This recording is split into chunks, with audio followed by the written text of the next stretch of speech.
Bienvenue dans La Pause Café, le podcast qui aide les indépendantes à comprendre l'entrepreneuriat et le web.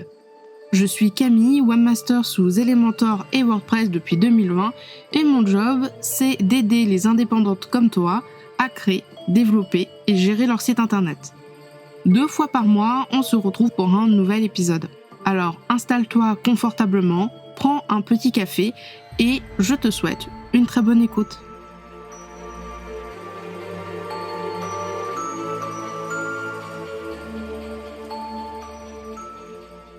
Bienvenue dans ce nouvel épisode pour La Pause Café. Aujourd'hui, on parle de podcast et on parle de business. Et je suis avec Justine Arma, une pro du podcast. Coucou Justine.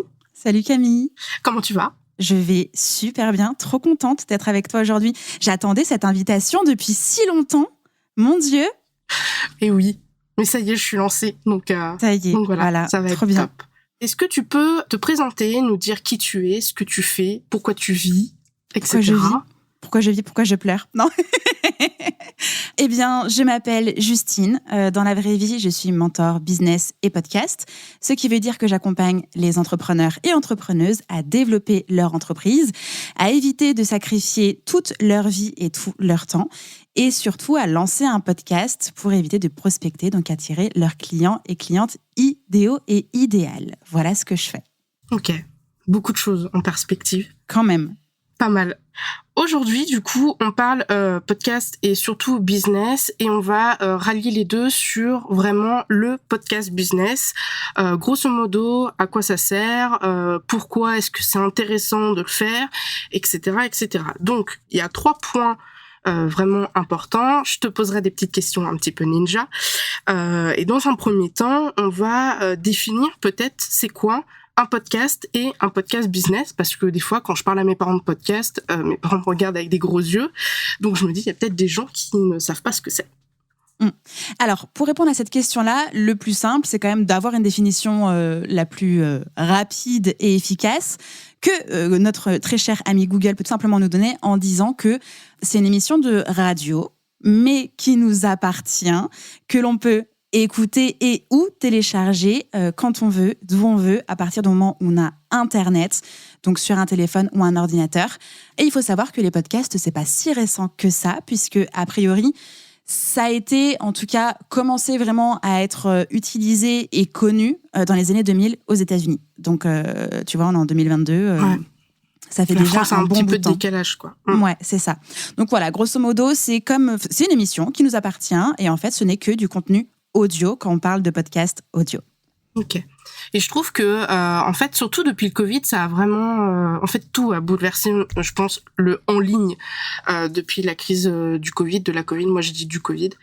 Parce que même quand mon père, il écoute beaucoup RTL le matin, et c'est vrai que souvent il me dit ah oui mais à ce qui paraît il y a un replay etc. Et en fait ils ont même les émissions de radio maintenant, en tout cas les grosses émissions, les trucs de crime etc.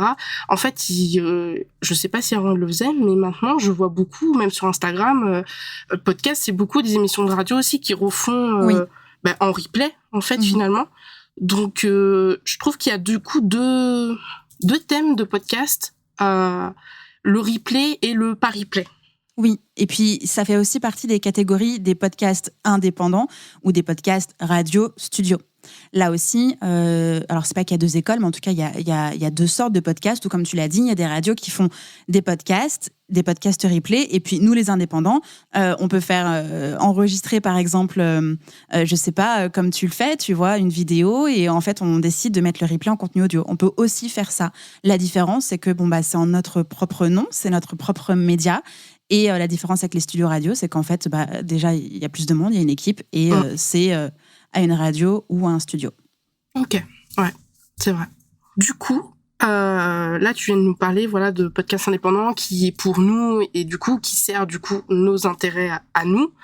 Mais en fait, pour toi, à quel moment en fait c'est intéressant de faire du podcast? Parce que on a beaucoup création de contenu, marketing de contenu, Instagram, newsletter, TikTok maintenant, Twitch. Dans mon cas, mais à quel moment on se dit ok, le podcast ça peut être vraiment intéressant pour moi et puis surtout pour mon entreprise finalement, vu que voilà, on est vraiment dans le business aujourd'hui. Alors, je vais répondre en 2 temps sur ta question parce qu'en fait, il peut se dessiner 2 réponses et 2 questions différentes sur à quel moment on peut lancer un podcast tout court, sans parler business. On peut lancer un podcast à partir du moment où on a un sujet qui nous passionne tellement fort qu'on a envie de le partager avec d'autres personnes et qu'on a suffisamment de choses à dire sur le sujet. Là, clairement, c'est comme ça que moi, je suis tombée dans la marmite du podcast avec mon premier podcast, Just in Tunes, qui est un podcast sur les coulisses de l'industrie musicale. Mon ancien métier, mais qui est resté en vie, même en même temps que je dirigeais l'entreprise que vous connaissez, que tu connais actuellement. Donc ça, c'est un podcast passion, partage. Et donc, c'est dès lors qu'on a quelque chose qu'on a envie de partager qui nous passionne suffisamment fort, où on a suffisamment de contenu, d'idées pour pouvoir partager et à qui on a envie de le partager que là, en fait, il faut y aller, il faut se lancer. Concernant le podcast pour son business, alors, pour le coup, même si on est super passionné par son entreprise, par sa thématique, même si on sait à qui est-ce qu'on a envie de partager les choses, donc notre persona, notre client idéal qui devient in fine notre auditeur, auditrice idéale, petite nuance sur à quel moment on le lance. Je suis d'avis à quand même travailler les fondations du business avant de lancer un podcast. Alors quand je parle de fondation, je parle qui je suis, pourquoi je fais ça, qu'est-ce que je propose et à qui. Et ensuite, on peut se poser la question du podcast au même moment, en fait, quand on commence à réfléchir à mais qu'est-ce que je vais raconter sur Instagram ? Est-ce que je fais un article de blog ? Est-ce que je tiens un blog ? Est-ce que je fais une chaîne YouTube ? Bah là, on se pose la question de est-ce que je lance un podcast, en fait. Ok. Ouais, pour éviter, en fait, de faire comme ce que je faisais avant, c'est-à-dire de tout faire en même temps et de brasser, d'être trop dans la création de contenu et plus d'être vraiment sur son business. Je dirais même que parfois le podcast, en fait, on peut, comme on le disait tout à l'heure, peut-être le réutiliser pour faire les replays des lives. Par exemple, sur un live où il n'y a pas forcément besoin de slides ou autre. Est-ce que tu penses que c'est possible de faire un épisode de podcast qui découle d'un article de blog en mode recyclage de contenu? Parce que souvent, on part d'un article de blog, on en fait un post. Mais est-ce que tu penses que on peut faire article de blog podcast ou c'est mieux de faire podcast article de blog? En fait, les deux, dans n'importe quel sens. On peut très bien commencer en tenant un blog et se dire « Oh, j'ai envie de faire un podcast » et du coup recycler son contenu blog en épisode de podcast. Donc, ne lisez pas, s'il vous plaît, votre blog mot à mot avec des points-virgules et des alinéas. Faites-le vivre. Donc, scriptez un petit peu au minima votre article de blog pour que vous puissiez en fait le délivrer de la façon la plus naturelle possible. Mais vous pouvez aussi partir d'un épisode de podcast et en faire un article de blog. Voilà. Donc, il n'y a pas d'ordre favorable ou non. C'est surtout par quoi on a envie de commencer. Ok, ouais. C'est un peu comme on veut du moment qu'on s'y retrouve, quoi. Là, tu viens de nous parler du script.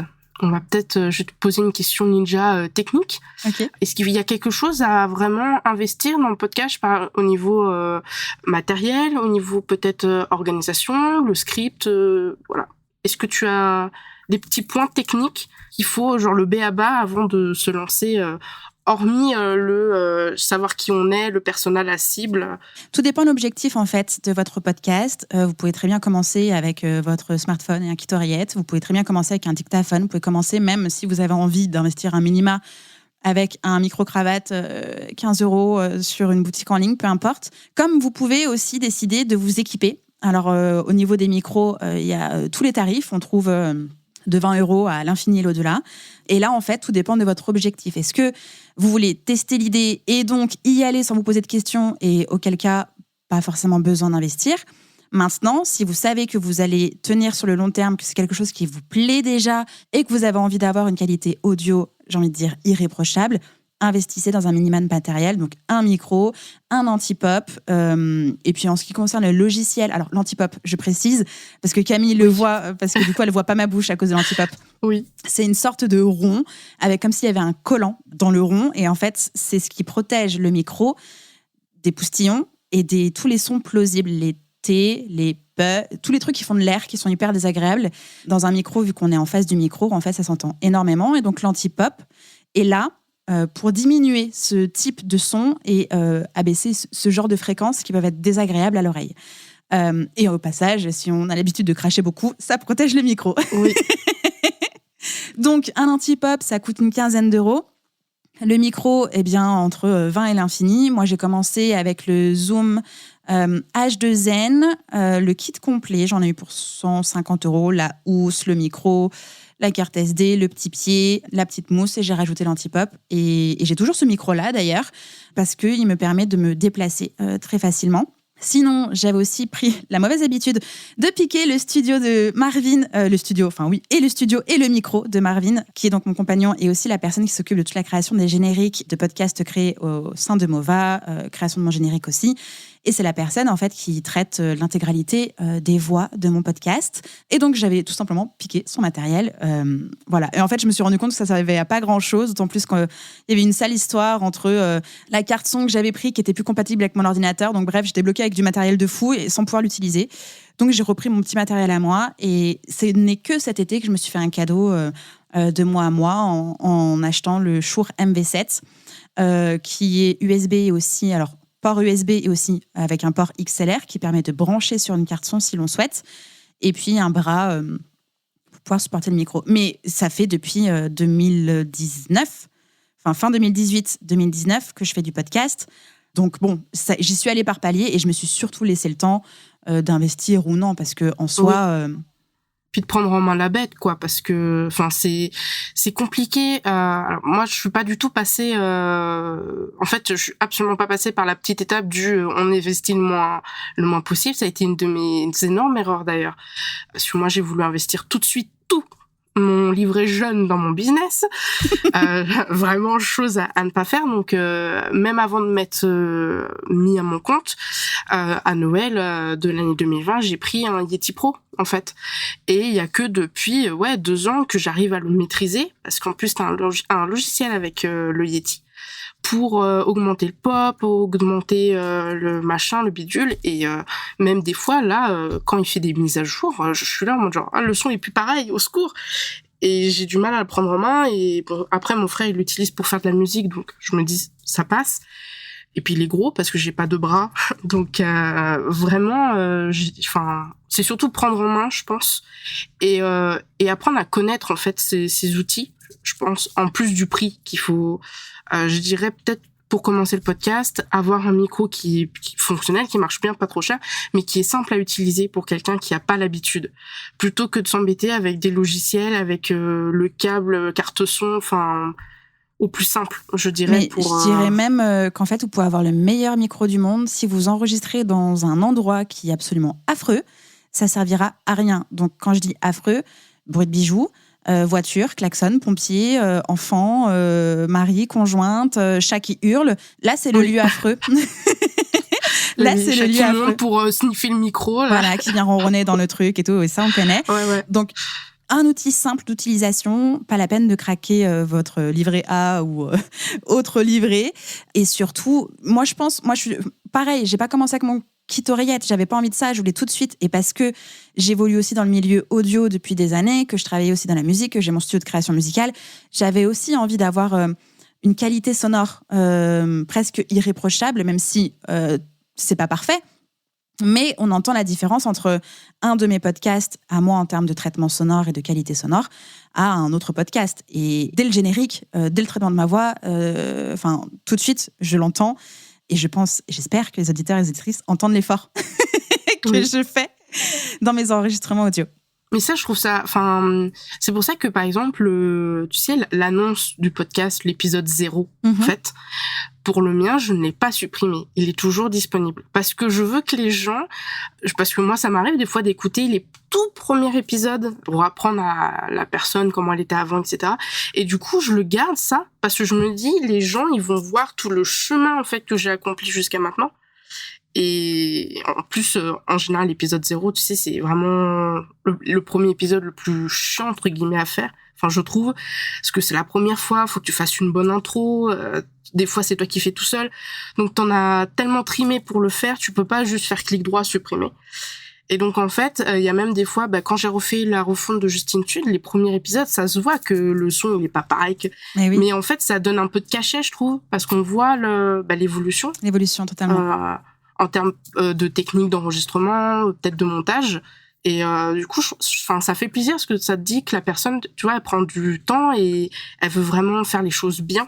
Pas juste en mode genre YOLO, j'enregistre et je poste. En fait. Oui, mais cet épisode de 0, quand je l'ai fait pour justement Justin Tunes, je crois du coup c'était en 2019, j'ai eu vachement de mal à l'assumer, en tout cas à le garder. Vu que tout de suite, j'ai très rapidement évolué en compétences, j'étais là genre, mais qui est cette personne?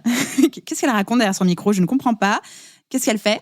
Comment elle parle? Et d'autant plus que je me suis rendu compte en le réécoutant il n'y a pas bien longtemps que je coupais énormément. Mais je coupais même les endroits où je respire, alors qu'en réalité, on respire tous et toutes, en fait. Donc, pourquoi je m'étais obstinée à faire un truc très lisse, très machin, très rythmé, alors qu'en fait, il n'y a pas besoin.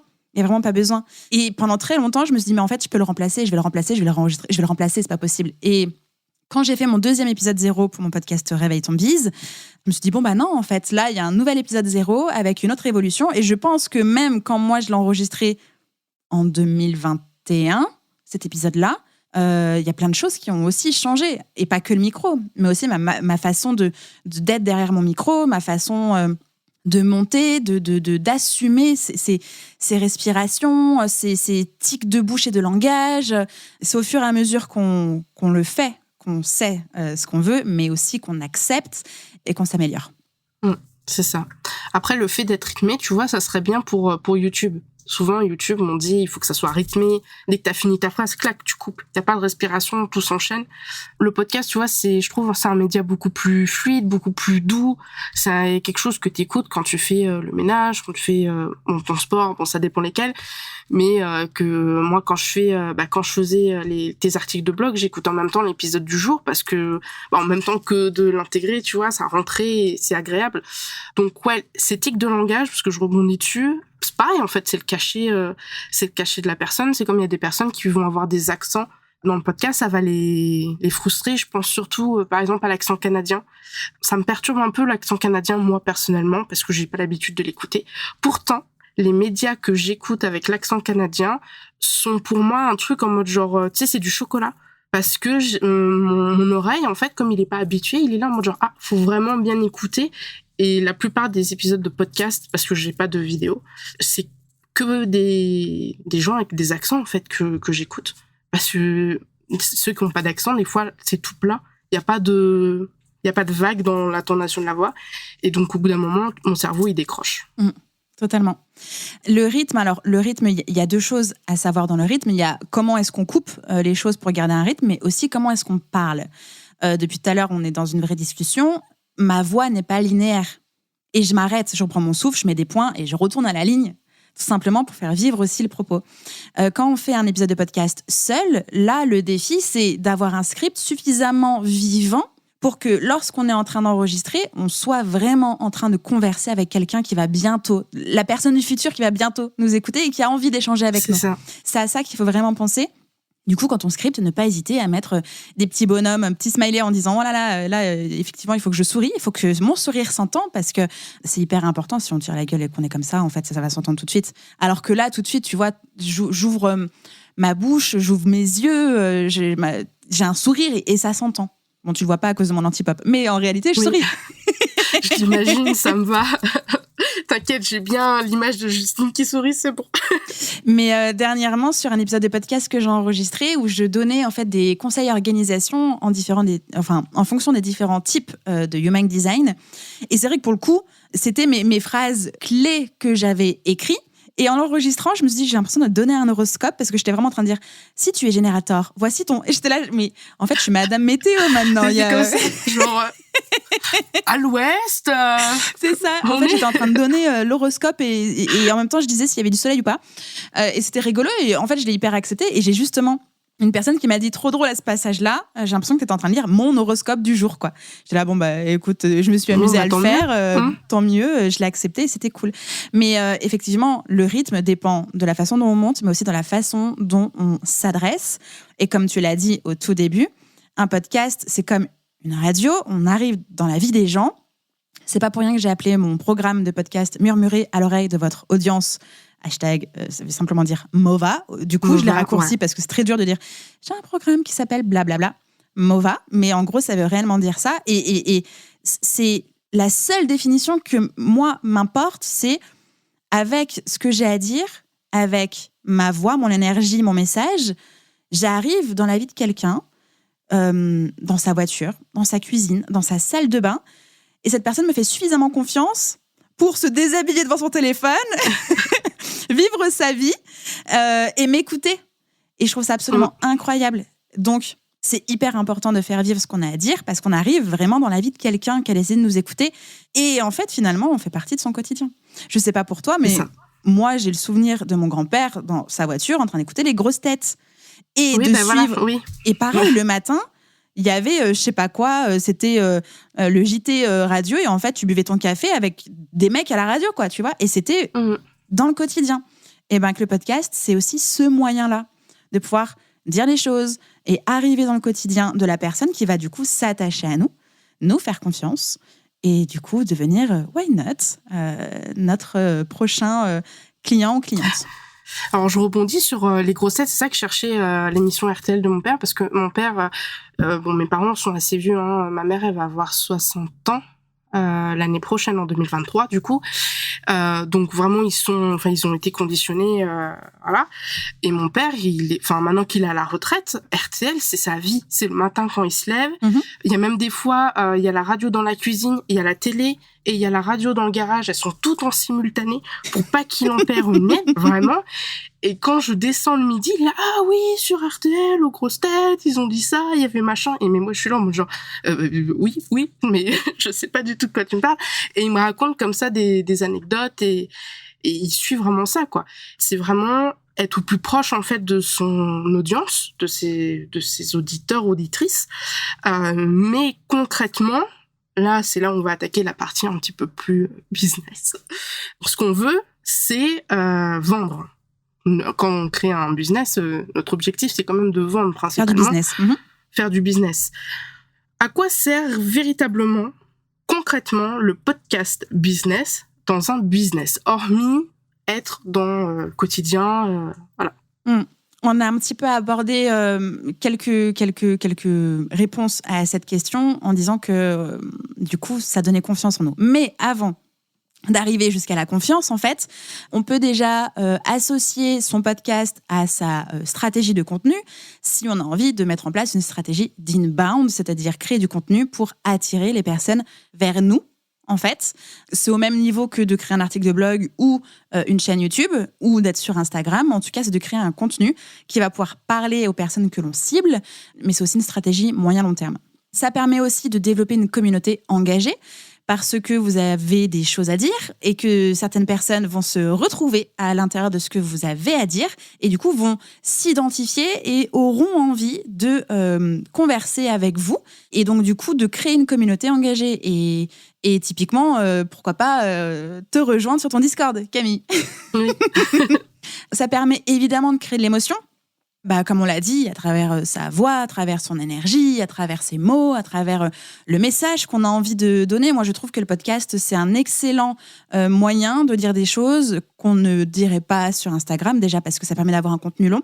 Mais aussi, je trouve que c'est quand même quelque chose qui est un peu quand même du domaine de l'intime, presque de l'introspectif, où c'est hyper facile, entre guillemets, quand même, parce que faut quand même se mettre derrière son micro, donc c'est pour ça que gros guillemets, mais de parler et de dire juste ce qu'il y a à dire et de le faire en pilou pyjama.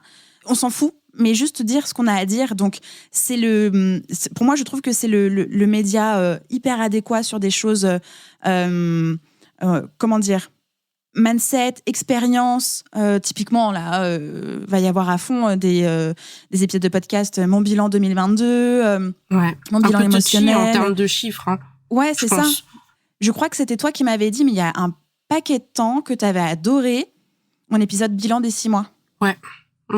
Que j'avais enregistré en plein extérieur, où je m'étais juste posée avec mon micro au milieu d'un jardin.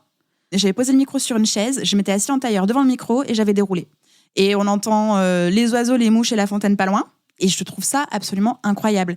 Alors que du coup, sur YouTube, il y a quand même vachement plus de préparation physique, machin, truc. Ça veut pas dire qu'on dit moins de choses intimes sur YouTube. Hein. Je suis pas en train de dire ça. Je dis juste que les podcasts, comme on est presque seul face à soi-même quand on enregistre un épisode solo, je pense qu'on peut se livrer plus facilement.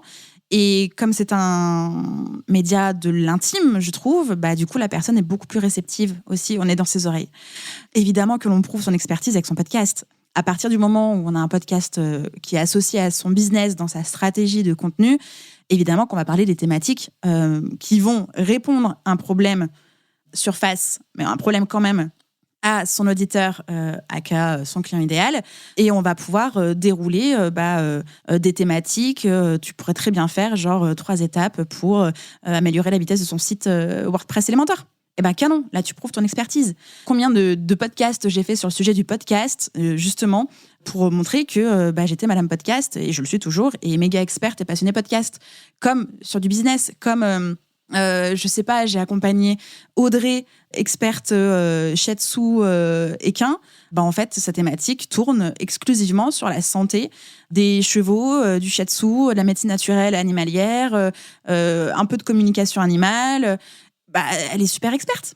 Et c'est parce que du coup, on prouve son expertise, en parlant de sujets que l'on maîtrise, que on le dit avec notre voix, nos mots et notre personnalité, que les gens vont comprendre que on est une personne attachante, on est une personne humaine, on existe dans la vraie vie, c'est trop cool.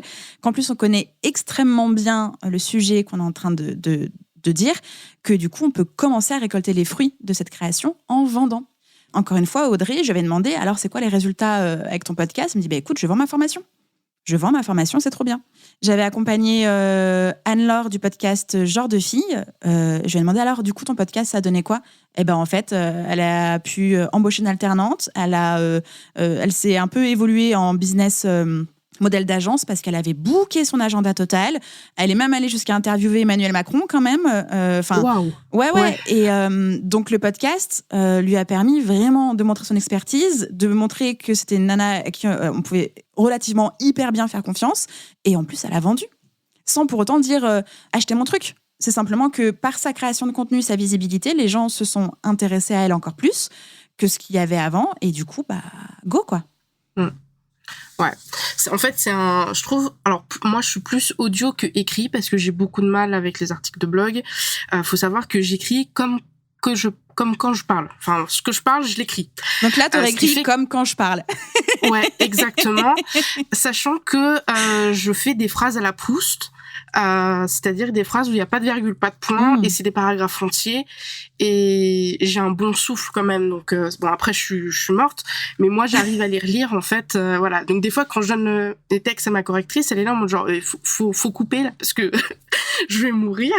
Donc le podcast pour moi c'est vraiment ça a été vraiment le format idéal. Je voulais pas qu'on me voie parce que j'avais la flemme, mais vraiment, je le dis, flemme de bien m'habiller, de bien me maquiller, de faire un beau fond derrière. Voilà, grosse flemme. Et je voulais pas écrire. Bon, maintenant, je fais des épisodes de podcast où je retranscris un petit peu, je fais des récaps à l'écrit, mais j'ai le moyen de déléguer. Mais c'est vrai que le podcast en soi, je trouve ça beaucoup plus simple, en fait, de montrer son expertise et surtout sa personnalité avec l'audio, plutôt qu'avec l'écrit ou la vidéo. Parce que la vidéo, pour le peu de live que je fais en vidéo, je suis beaucoup concentrée sur est-ce que j'ai pas un cheveu qui part à droite, est-ce que tout est ok et tout visuellement parlant, alors que le podcast, finalement, ton seul objectif, c'est lancer ton enregistrement, faire en sorte que tout marche et puis te lancer dans ton sujet où on est experte. Après, pour ce qui est la question de vendre, il y a un truc que j'ai fait avec le podcast et il y a un épisode qui a très bien marché. C'est quand j'ai fait un épisode de podcast spécial vente. C'est-à-dire que Aragon, mon template Elementor, j'en ai fait un épisode bonus où je le présentais. Où je présentais ses caractéristiques, mais voilà. Et je l'ai posté en mode YOLO, vraiment. Et il a de très bonnes écoutes, comparé. Donc, vendre avec le podcast, c'est possible, mais c'est plus, c'est pas dans le sens, on vend. Genre, on va dire, il va pas y avoir 6 ventes avec un seul épisode, je pense. C'est plus la personnalité, l'expertise qui va ressortir. Et c'est à la fin, une fois qu'on aura vu que la personne, ok, elle sait de quoi elle parle, on a l'air de bien se caler, de matcher les personnalités, je vais aller là-bas, finalement. Enfin, chez elle.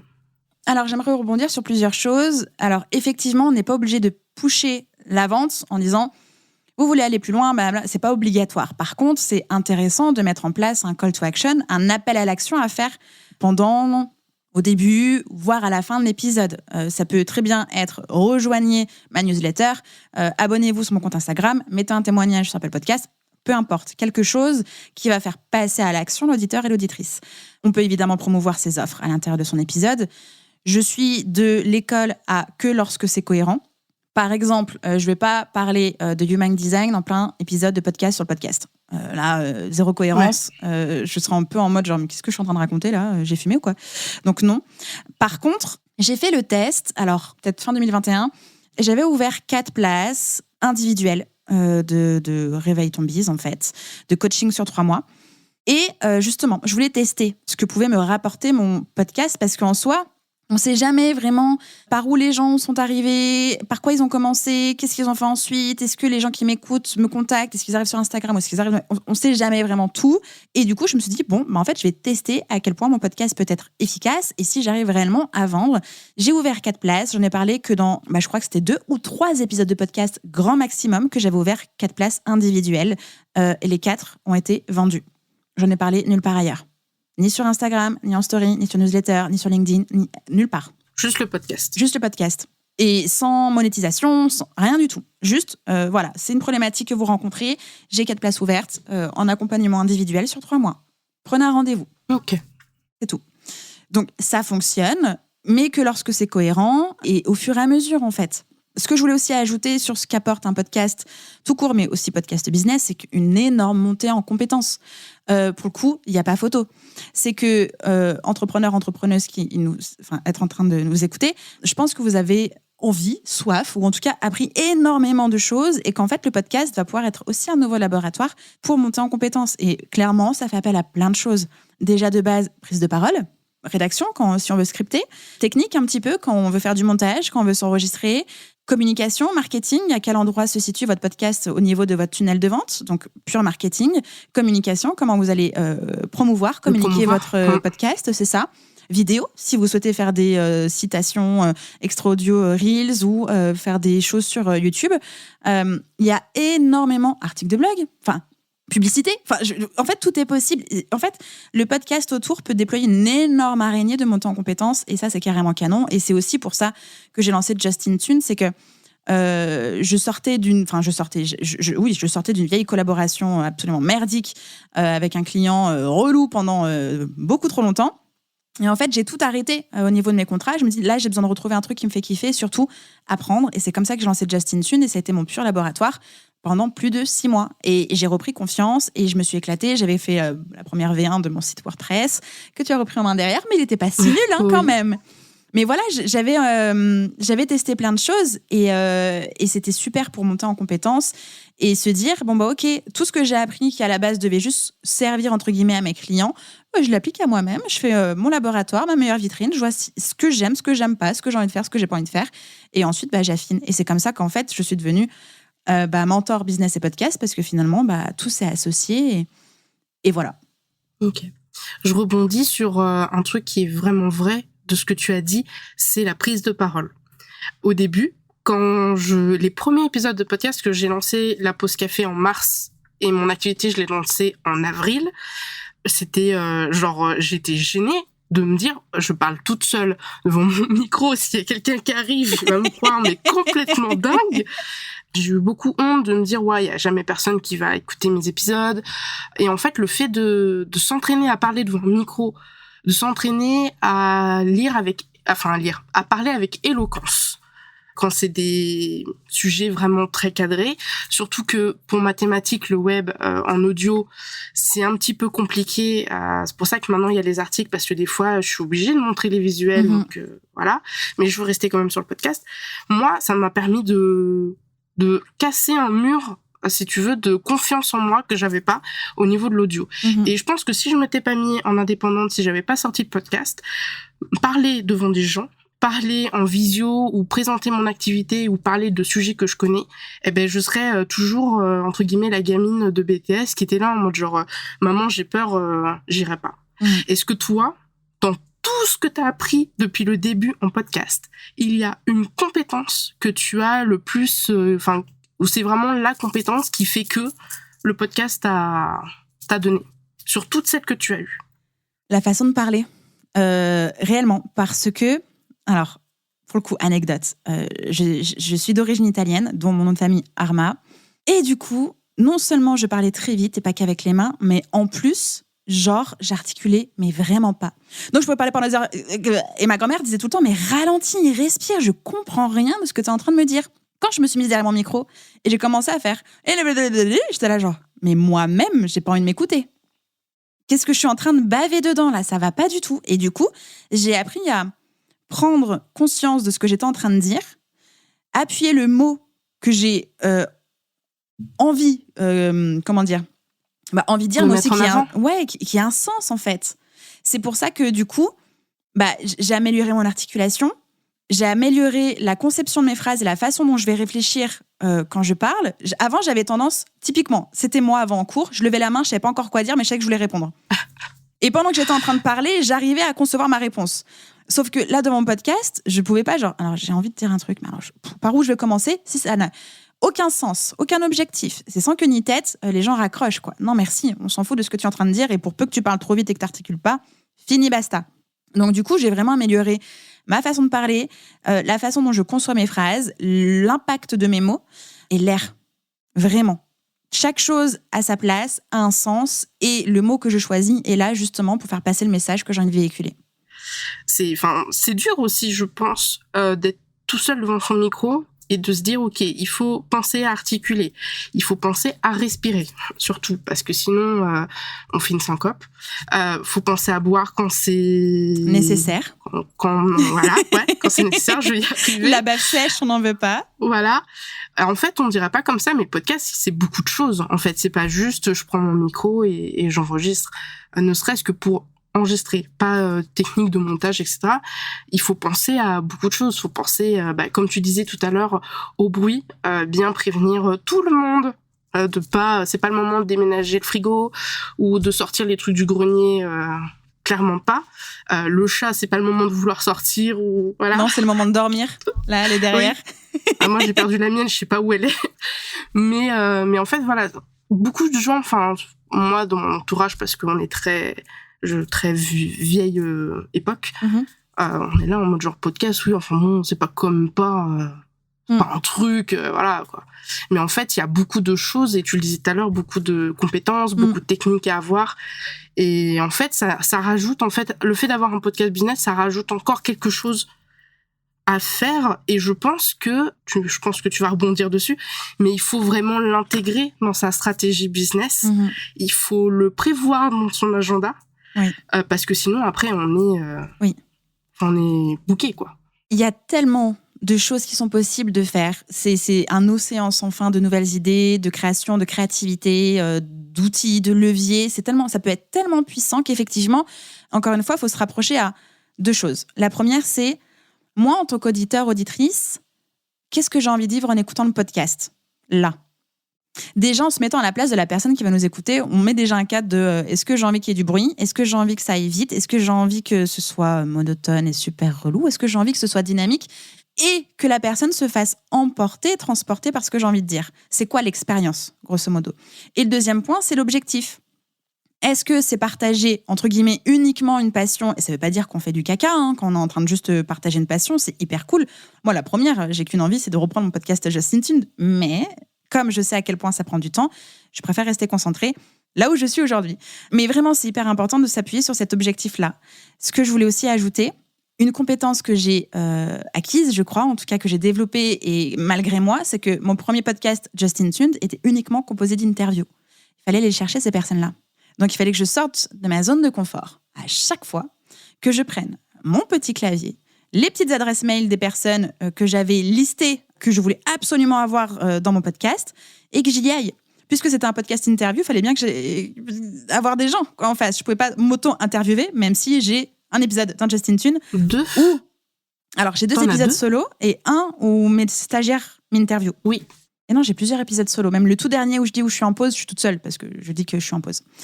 Et du coup, cette compétence relation presse, elle se développe aussi. Et c'est là où c'est un vrai atout.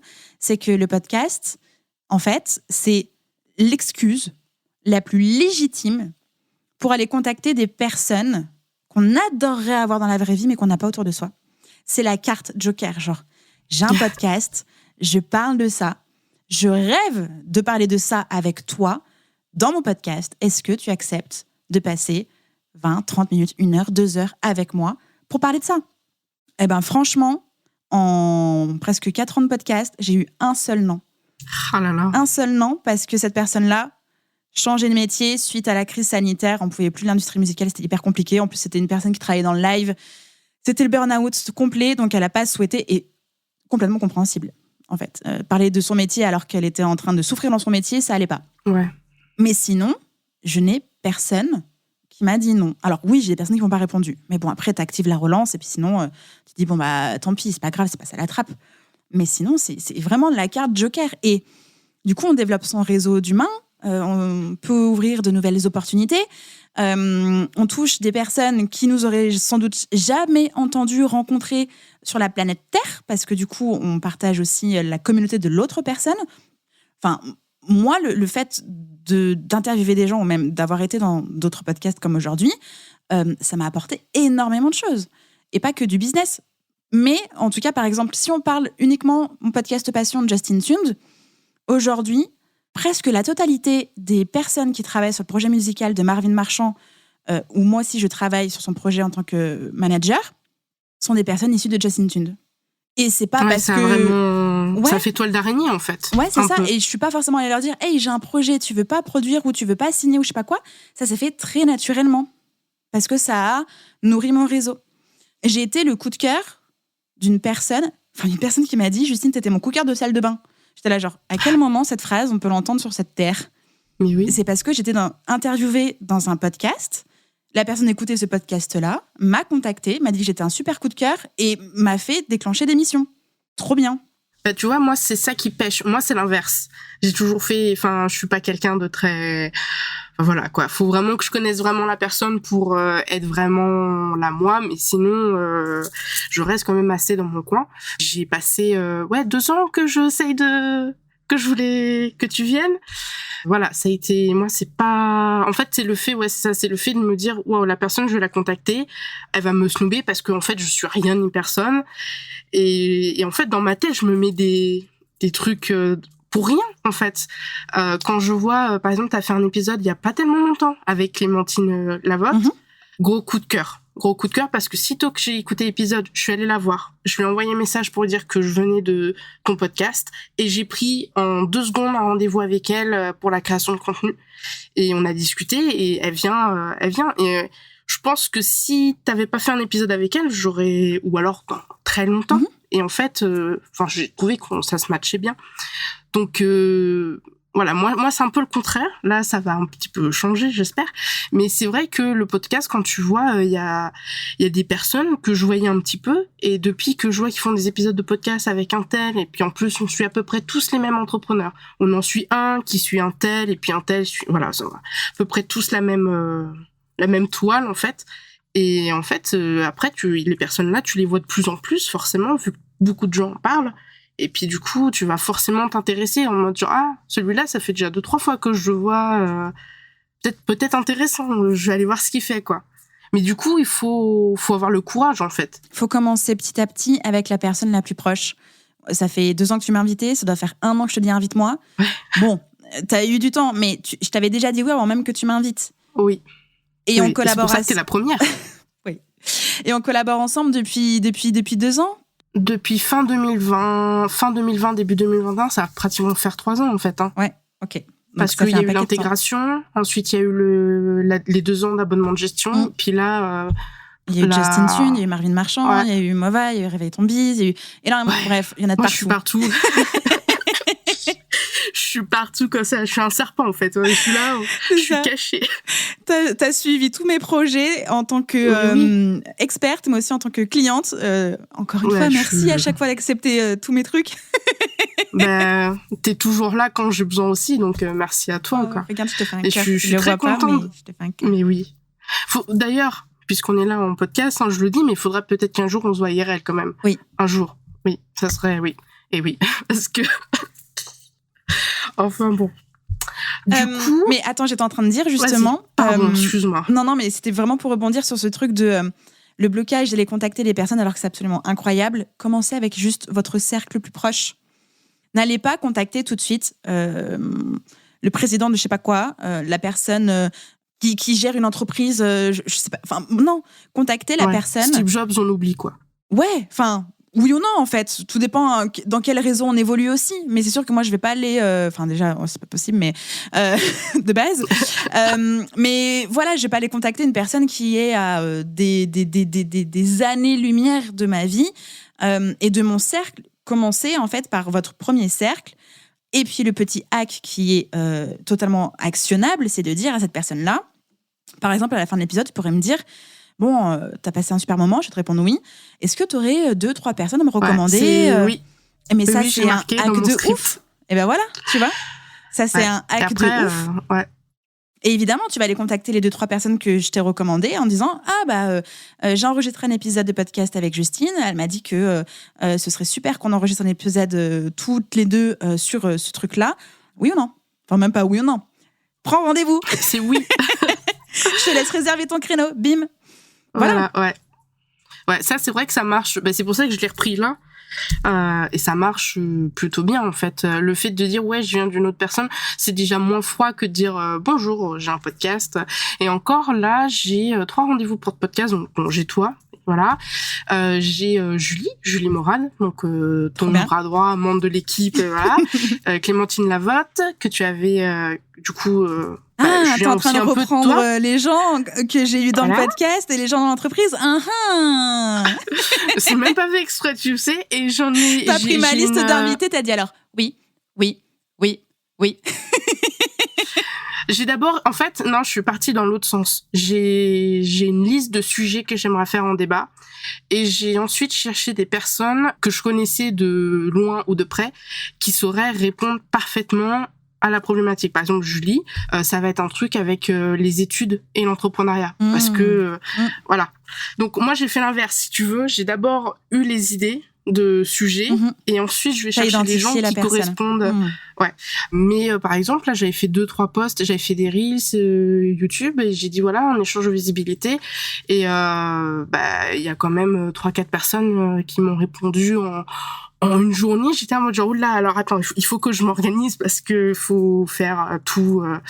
Donc j'ai un mail type, ça y est, énorme de tout de A à Z, comment le dérouler, comment ça va se passer, etc. Mais c'est vrai que aller chercher des gens, il y a quand même ce truc-là de se dire la personne, je la suis peut-être en mode sous-marin, parce qu'on est beaucoup à suivre les autres audiences froides, voilà, chercher le mot. Mais c'est vrai que quand tu dis ok, j'ai fait ça avec un tel, elle m'a recommandé, il y a quand même déjà un premier pas de franchi.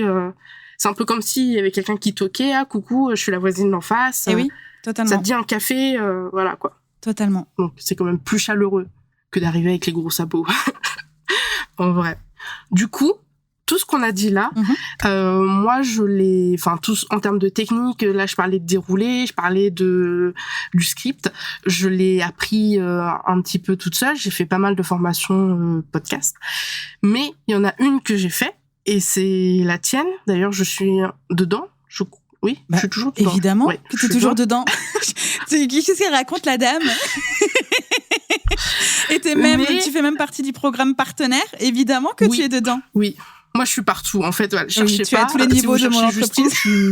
Quelque part je suis partout. Je suis cachée, mais je suis là. Voilà, je ne dirai rien la dame aux cheveux rouges pour trouver Camille. Mais voilà, je ne dirai rien de secret, même sous la torture, c'est pas la peine d'essayer. Bref, du coup, il me semble, peut-être, potentiellement, que tu as une formation aux oignons pour les personnes, hommes, femmes, tout ce que vous voulez, qui veulent créer leur podcast. Vas-y, lance-toi. Ce n'est pas une formation aux oignons parce que je ne forme pas aux oignons. J'ai une formation construite aux petits oignons. Oui, voilà.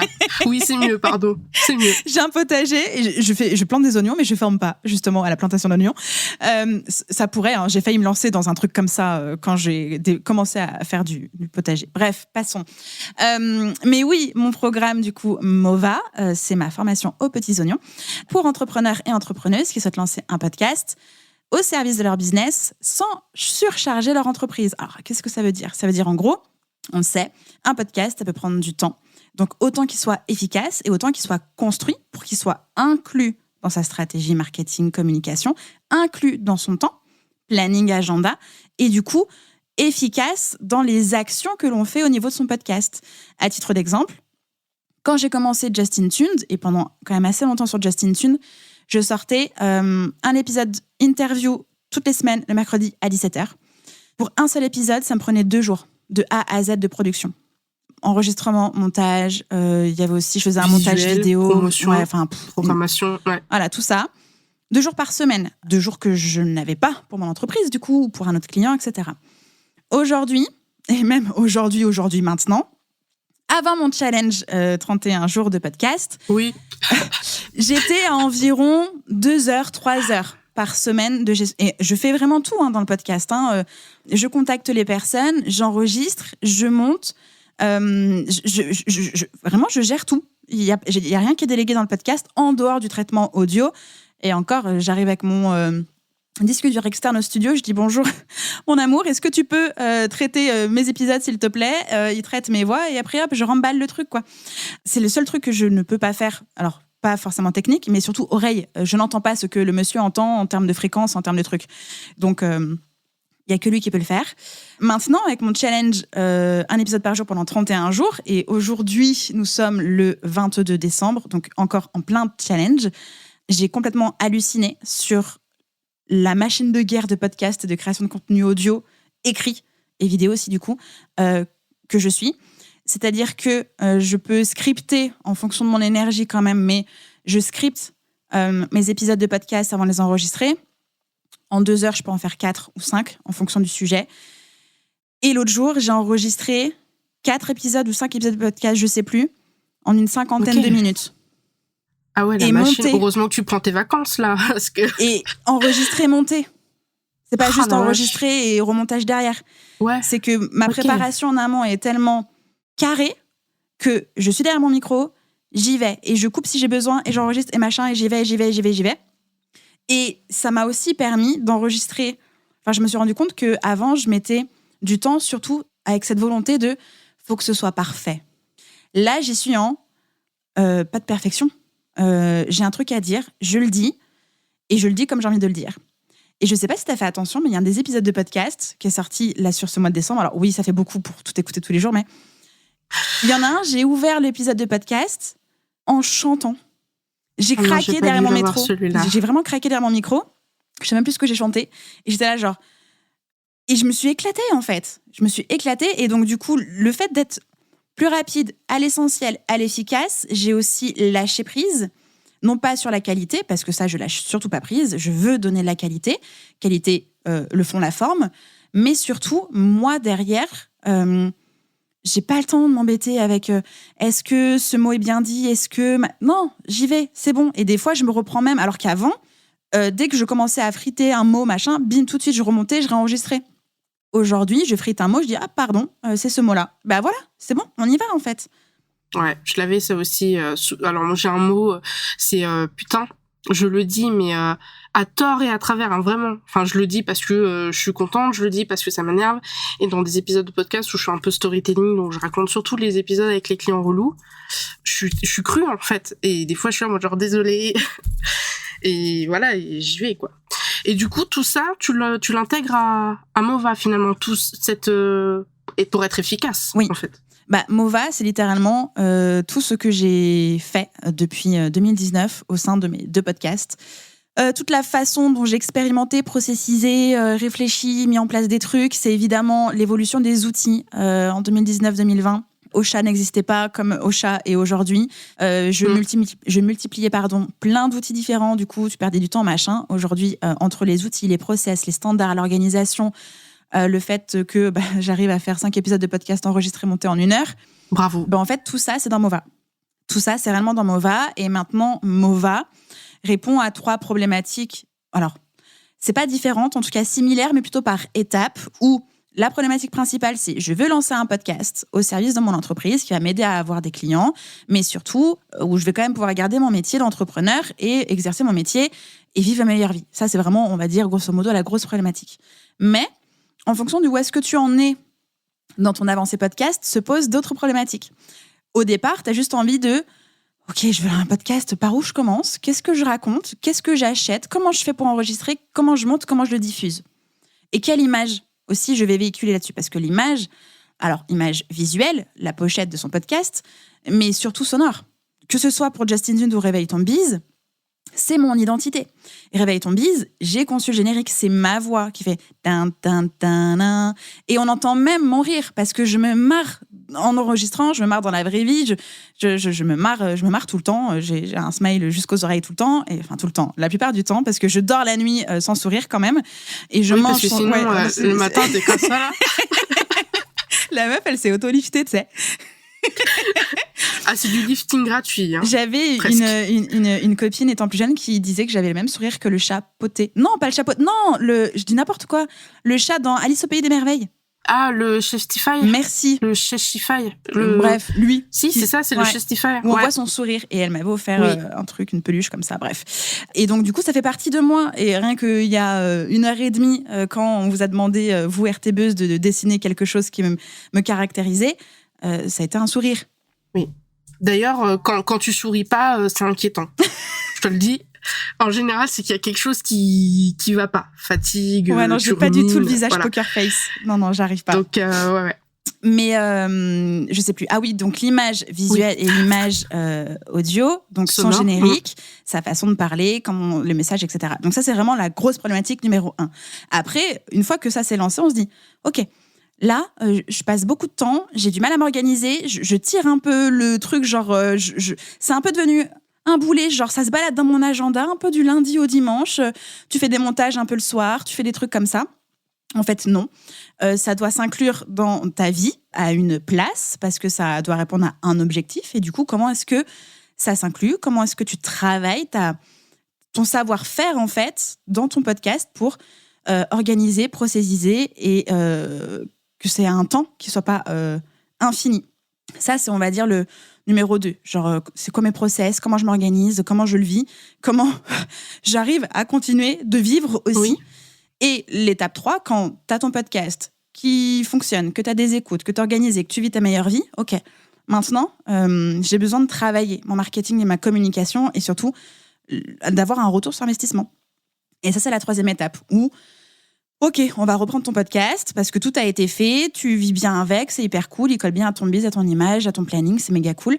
Maintenant, il arrive où dans ton tunnel de vente? Qu'est-ce que tu racontes à l'intérieur pour pouvoir, du coup, promouvoir, communiquer et vendre? Ok. Ouais, ça touche vraiment chaque étape. Okay. C'est ça.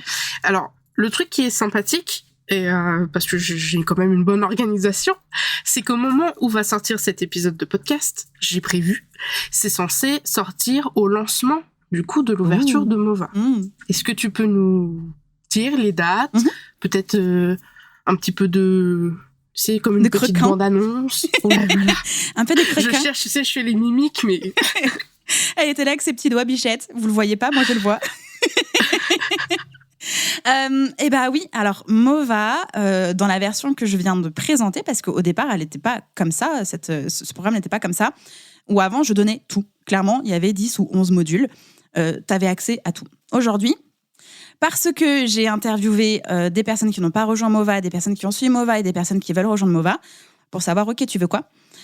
C'est comme ça que je me suis rendu compte, en fait, surtout pour les personnes qui avaient déjà suivi Mova et qui m'ont dit, Justine, où est-ce que je trouve? Est-ce qu'il y a un dashboard Notion avec des process et des trucs pour m'organiser? J'étais là genre, oui, module 6 de dashboard. Oui. Je me suis dit, mais en fait, les gens s'arrêtent réellement en fait, à la diffusion et reviennent à la formation plus tard pour répondre à la problématique.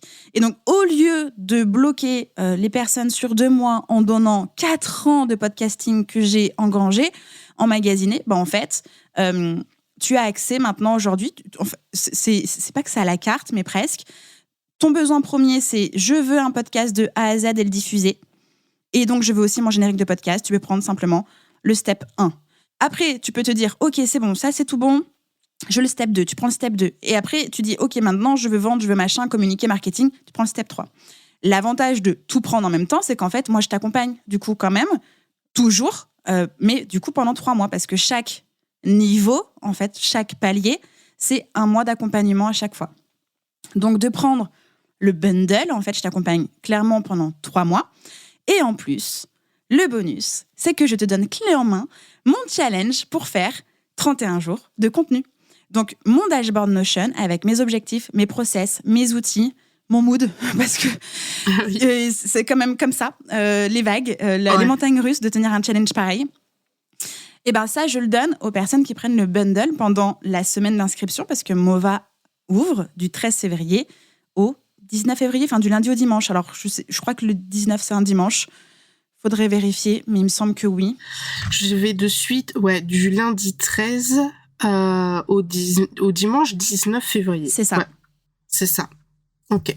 Ce qu'il y a aussi dans Mova, en dehors de tout ce contenu-là, c'est surtout le fait que je sois présente et surtout cette communauté de podcasteurs et podcasteuses qu'on suit Mova.